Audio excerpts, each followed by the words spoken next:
as Danny mentioned, I'm a former analyst at IDC, the analyst in residence here at VTEX. So I like to take an analyst approach. So I'm gonna do that when I'm asking you questions. So for starters, can you just, Jason, tell us a little bit more about yourself, but then what does e-commerce mean to Motorola? I know from talking to you before, you don't have a normal e-commerce business model. You have a relationship with carriers. Can you tell us a little bit more about what e-commerce means to you? Sure. As background, Motorola still builds smartphones. So I think in the US, many of you may not know that.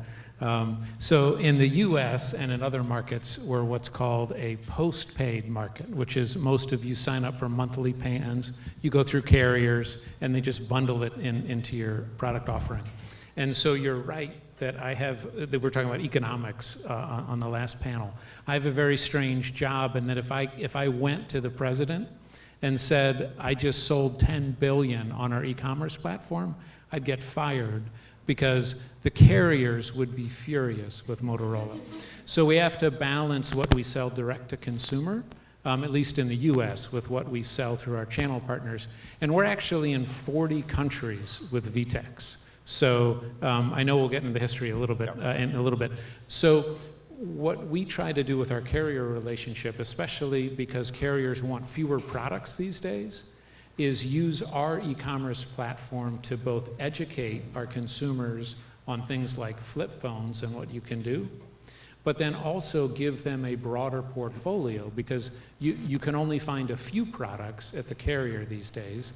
And if you want our entire portfolio to find a phone that best fits you, sell that online. Awesome. So you talked about geographies, 40 countries. What does that look like across countries? How is it different for different regions? And then what went into the decision to roll out VTEX across all of those countries? Sure. Yeah, I'm kind of a case study in how not to implement digital commerce. So if you look at Gartner's 4 largest companies besides VTEX, I've used 3 of the 4, and because that wasn't complicated enough, we built our own. So we do have, over the last decade, quite a bit of experience with deploying different partners. And we started with an experimentation approach where we were in many continents, and we looked at the business results of our different regions. And there was a particular region where our e-commerce team, for very little investment, was able to innovate and have a much higher consumer engagement rate, a much higher sales conversion rate. And so we looked into this company that happened to be in Brazil a decade ago. And we started to expand that. So we used an experiment, and we had a big challenge in Europe. And so we then rolled out in over a dozen countries in Europe. That worked phenomenally well compared to our prior platform. So then we rolled it out into our largest market, which was North America. And now we have it in Asia as well. So every continent except Antarctica and Africa. Are those coming, Antarctica? I don't know if VTEX has a CDN down in Antarctica, so Mariano needs to work on that. But so what did you, and feel free to say your least favorite platform you used before, perhaps, but what did you learn from those bad experiences on some of these more legacy platforms that you brought to the decision? Sure. I think the most important thing we learned was that there were vendors out there that wanted to sell us a license to their platform and deliver us the technology service. And I wanted something very different. I wanted a way for my 40 different country managers to deliver solutions to their customers and drive sales and have accessories and increase revenue through innovations in e-commerce. And the partners, the other partners, really didn't care about that. They had a fixed fee model with us, which is whether we sold billions of dollars or $1, they received the same amount of income. And I really like, and I know VTEX has a lot of different options for customers, but what we opt in for is a shared risk model where VTEX has skin in the game. And sometimes it can be maddening when Mariano comes and sits in a room in Chicago with our president, comes up with some great idea that I should have thought of. But at the end of the day, it drives the metrics. So we sell more things. It's more successful. And so what I like about VTEX is, I know we have the beautiful diagrams about the platform, is VTEX is not a platform provider for me. VTEX is a customer solution for me. They create those solutions for my customers in 40 different countries. Yeah, and I believe, elaborate on that a little more, I believe the customer support you get from our commerce engineers, that sort of thing, bringing new ideas, like that's a main value of VTEX to you, I believe. Yeah, I would say, yeah, so two things. The VTEX innovates, and the prior panel was talking about in a recession how you have budget cuts. So there are things that I cannot do as CIO that I'd like to do. But VTEX continues to innovate in their platform. So on my homegrown systems, I would not have been able to create that innovation. But with VTEX, whether it's a new customer requirement from one of our peer companies or just on VTEX's own innovation, we get to leverage that. And then second, the challenge we have is digital commerce expertise. So we're not hiring the fancy consulting firms to tell us this is what's happening in the industry, this is what you should do. And I'll pick on Mariano again. This was years ago. It shows you also how dumb I am. But we had an issue where we weren't selling enough in a certain country. And I didn't know what the benchmarks in that country should be for the shipment at the time. So Mariano comes in and says, hey, Jason, in this country, why are you showing 4 days to deliver the product? Because all your competitors can deliver in 2. Never thought of that. So we go and we ask the logistics department, and they said, well, 99% of our products arrive in 2 days, but we like to under-promise and over-deliver. So we tell everyone it's going to arrive in 4 days. And so, that's an example of VTEX. There was no extra charge for that. Helped understand what was happening in the industry, and the sales more than doubled from understanding that insight on how we could position our products relative to competitors. And the list can go on and on. I mean, we have annual meetings with VTEX on things like this. Awesome. So the last session touched a lot on financials, how architecture decisions in commerce, technology decisions, integrations can impact your bottom line. Can you talk a little bit about how these sort of architecture or technology decisions are made at Motorola, how you evaluate whether to include or not in technology? Sure. So I guess we look at the architecture. So we certainly liked many years ago and still like VTEX's architecture and their innovation. We also like to partner with companies that we believe will continue to innovate 5-10 years from now. So I care less about VTEX's current platform and the buzzwords they're using than I do, will VTEX have that solution 10 years from now, whatever that new solution is. And so, when you're with a company for a decade, I can say we've seen that level of innovation. Second, I think I mentioned it before, and I don't want to stand in the way of drinks, but this idea that there's skin in the game, that there's a shared incentive to be successful and deliver what our customers want. Maybe that's accessories for our product, maybe that's a trade-in program, but helping us deliver these innovations. And then we did significant, so one group, and it was tough, we had to lay off an internal team. I know the prior panel talked about going, I think, from 60 to 40 down to 20. So we did reduce our team, but a challenge I had particularly in Europe, where many countries And I would need a critical mass in each of these countries to, if I insourced it, to handle the different specialties you need to deliver an e-commerce experience. And with VTEX has that scale. So that really helped us go into smaller countries that we could not have entered without a very negative ROI. Awesome. Got it. So you kind of answered part of what my next question was going to be, but looking at the regions, can you get like a little more detailed? When it came to a region, can you talk about how those decisions about going into a country, what it took to stand up a new store?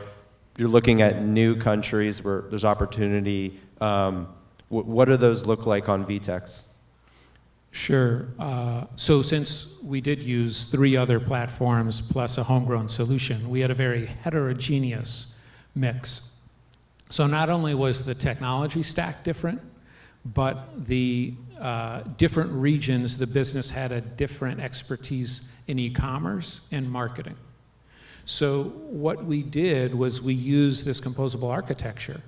And for smaller countries that didn't have the sophistication and or the need to customize as much, we used vanilla VTEX stack and as many of these boxes as you see on this board as possible. So we go to smaller countries and say VTEX can do it all. We then, in medium-sized countries, particularly in Europe, we had a logistics problem. We were not doing e-commerce in Europe. When you go into a dozen countries in Europe, that's a mess. So we partnered with VTEX and VTEX partners to handle the logistics. In more mature markets, we used the composable architecture to allow some of the partners that those regions were using to seamlessly integrate with VTEX. And so in the more mature markets, we would have a few other players on this board. Got it. You hit the buzzword, bingo word of composability. It's the first time it's come up. So let's touch on that. Put yourself in the shoes of another CIO, CTO at a retailer, brand, distributor, whatever. A lot of the focus we're looking at with these panels is those technology architecture decisions, deciding between one that's more composable, one that's more monolithic, one that's more kind of in between. We like to brand ourselves as composable and complete, but what advice, what guidance would you provide to that theoretical seller, online, B2B, B2C, doesn't matter. What guidance would you give from your learnings about how to consider the upsides, downsides of those architectures? Sure. Well, I look at SAP, which is our ERP, and that is monolithic. So I don't think you'll find many IT people that say, I want a monolithic solution. I think you'd find a lot of people who would get excited about microservices and say they want an all microservice solution. But I really think if we get beyond the hype and buzzwords, it's about a blend of both. It's the hybrid. Because you don't want to have a microservice, I'd say for most companies, you don't want to have a microservice and API calls for every single component in your e-commerce architecture. You want to use the building blocks that VTEX gives you and then figure out how you differentiate. So for example, for us, our products are quite simple. You can't configure them. But we have more flexibility in how we display them and provide informational data to our consumers about them. And other companies would have a different set of solutions on where they would vary from the standard VTEX model. Got it. So Mariano mentioned this earlier. You are the information security officer. Where does security come into all of this and some of these architecture, technology decisions as well? I mean, we keep collecting more data from our consumers. So the more data we have, the better offerings you can make to your customers, but then it also poses a risk. So I I think in the last 6 months at least, I've ruined Mariano's weekend once, I know on a Saturday, and actually probably a lot of people in this room, over an issue. But what you want is how many founders of a company do you know of that will join a call on a Saturday and say, okay, you know, hackers found this, was it an error we inserted at Moto? Is it VTech's fault? No, I mean, you know, let's not point the finger, let's figure out how to solve it and get it done. And I thought it would take days, and it was fixed in hours. And no it wasn't a customer data loss issue. It was a pre-launch site. So just to set expectations, VTech didn't have a data breach, but it was about it was a pre-launch. But so we have confidence, and we've used them for 10 years, hundreds of millions of pieces of customer data, and I have confidence in VTech's ability to store that. It's good to hear. And we're running the way it drinks, aren't we? No. The last session went a little long, so we're good. Mariano talked a lot. We got a couple more, but I'm switching back a little bit. But what would you, same kind of question, if you're giving guidance to an organization, you know, re-platforming, making one of these decisions, what would you say, what would you suggest when it comes to talent, employees, having the right, like choosing the architecture that matches your talent is something I hear a lot, but how would you put that? We've had a difficult time doing that, and I think the reason why we've had a difficult time is I would either hire great developers or great Scrum Masters, or I would hire people who have a deep e-commerce or digital commerce background. And so that's, I think, why we failed in so many countries. When I say failed, just didn't grow the revenue. Because it's really hard to find people who have the technology background, but also the e-commerce business background. And I gave the simple example of we couldn't even get, we were promising 4-day shipment when we really should have been doing 2, and anyone with half a brain of e-commerce would have figured that out, including myself. Great. Let's focus on some of the positives. We talked about like a breach, but let's talk on some of the positives. What are some of the success metrics that you've seen since moving to VTech, maybe in the past year or 2 years? What would you highlight? Sure. There are a lot of positives, and that's good news. So we had our largest online sale of a phone ever in Motorola's history. That was the foldable Razr. And a lot of that was due to a second metric, which is our marketing department killed me because they wanted this incredibly complicated page load that would showcase the foldable phone. Because, you know, why would you buy this expensive new phone if you couldn't see the cool new features? But it was just this massive amount of data we needed to push. And so we talked with VTech. We increased the page load time 8x. Which then doubled our engagement and gave us the largest, most successful launch in history. But so those are recent metrics. It's tough for me to pick one or two things because it's just been incremental changes that build over time. So in the last 4 years, we've increased e-com 20%, which for, you know, to some people would say, 20%, that's modest, when Lenovo's a $70 billion company. So a 20% increase for us is major, and over 4 years, that's actually doubling e-commerce. So without major changes, it's incremental, working with VTech both on the technology side, but also the e-commerce expertise side. Awesome. So final question for you. What are you working on now? When you look ahead, what is Motorola focused on, whether it's on VTech or not, when it comes to e-commerce? So we're excited about FastWeb. Tiago, can I talk about FastWeb? Or is it, okay, oh good, all right. I didn't know if that's under NDA, okay. All right, so because I should have said one of the most important features of VTech for us is to educate consumers on our products. So even if you don't buy, Mariano doesn't like that, but we like that. So if you're educated on our product and the website's great, that helps. So faster web experience.